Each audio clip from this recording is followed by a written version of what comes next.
चांदूर बाजार तालुक्यात मोठ्या प्रमाणात कांदा लागवड केली जाते। मे महिन्याच्या एक आठवड्यानंतर अवकाळी पाऊस त्यानंतर मान्सून पूर्व पावसाला सुरुवात झाल्याने तालुक्यातील कांदा उत्पादक शेतकरी आर्थिक अडचणीत सापडला आहे। कांदा काढण्याच्या वेळी पावसाचे आगमन झाल्याने हजारो क्विंटल कांदा शेतकऱ्यांना आपल्या शेतात फेकून द्यावा लागला, तर पाऊस आल्याने अजूनही काही शेतकरी यांच्या शेतात कांदा तसाच पडू नये, परिणामी बाजारात कांद्याची आवक घटणार असून कांद्याचे भाव वाढणार आहे। मात्र या सर्वात शेतकरी मात्र आर्थिक अडचणीत सापडला आहे। तालुक्यातील माधान, देऊरवाडा, काजळी, कोदोरी, ब्राह्मणवाडा, थडी, घाट लाडकी, निंबोरा, कुरडपूर्णा, सोनोरी या भागात मोठ्या प्रमाणावर कांद्याची लागवड केली जाते। 15 ते 20 दिवसापासून सुरू असलेल्या पावसाने कांदा उत्पादक शेतकरी हा रडकुंडी झालेला आहे। एकरी 70,000 रुपये खर्च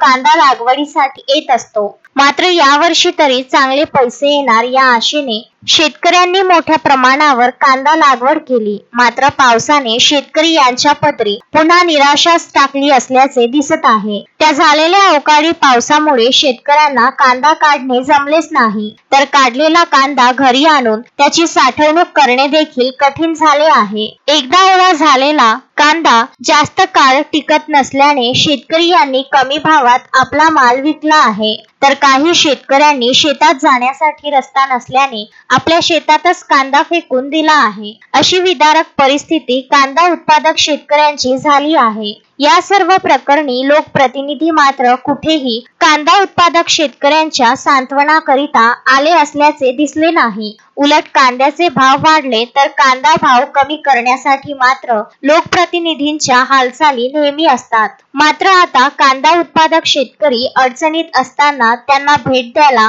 कोणीच नाही, हेही तेवढेच खरे आहे। बादल डकरे, विदर्भ न्यूज, चांदूर बाजार।